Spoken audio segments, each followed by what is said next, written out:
Je m'appelle Karine Demers, je suis artiste en art papier. Depuis quelques années, en fait, que j'ai la chance de faire ça, ça a été un peu un saut dans le vide, un changement de vie, parce que je faisais tout autre chose, mais je venais du milieu de la présentation visuelle, où j'avais étudié en design ou en dessin de bâtiment, puis parfois différentes choses, mais il y avait un manque que je me suis aperçue un jour que allons-y, je le fais, j'y vais à fond. Le retour s'est beaucoup fait avec un aspect thérapeutique dans tout ça. D'être mieux, d'occuper les mains, l'esprit, de faire quelque chose pour des troubles obsessionnels compulsifs, des troubles anxieux. Je le dis parce que c'était difficile avant, mais je sais que tout le monde, il y a beaucoup de gens qui ont ces problèmes-là aussi. Puis moi, j'ai vraiment recommencé à faire de l'art pour m'aider à ce niveau-là. Puis c'est ensuite que ça s'est mis à se transformer vers quelque chose de différent, où là, je recherche d'autres aspects qui peuvent être la composition, la lumière sur mes œuvres, qui sont tridimensionnelles un peu, entre des fois tableaux, sculptures ou vraiment des installations. Donc, au fil du temps, ça m'a donné la confiance, je dirais, pour arriver à incorporer ces nouveaux facteurs-là que j'aime. La nature me laisse inspirer et vraiment des ajouts de ce type-là à travers ma création.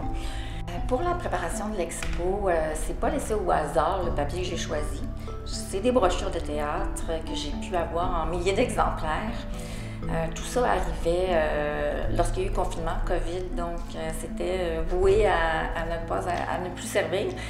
Mais moi, je me suis dit, oh wow, aimant le théâtre, je voulais conserver tout ça. On m'a donné toutes les copies, puis partir de ce matériau-là qui me permet d'avoir, et dans le geste, le pliage du papier, la répétition, et des images que je pouvais retrouver par centaines d'exemplaires pareils pour aller en plus chercher le motif, l'image en répétition aussi. Donc tout ça venait faire le parallèle avec l'objet de l'expo qui exploite l'idée des troubles obsessionnels compulsifs et de l'anxiété, qui peut aussi se référer au trac qu'un acteur a lorsqu'il va faire sa scène.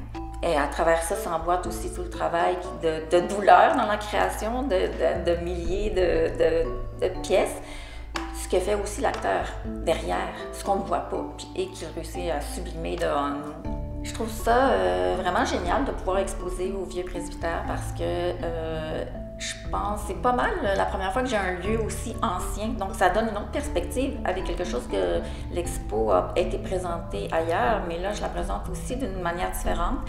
Et j'y retrouve plus un univers de cocon.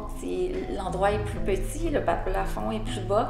Donc ça offre vraiment une autre façon de boire. C'est bien parce que aussi, moi, changer d'environnement puis que ce soit pas toujours pareil, ça permet de faire vivre les pièces autrement, ce qui est important avec les jeux de lumière qui changent à chaque endroit, avec les fenêtres ou l'éclairage.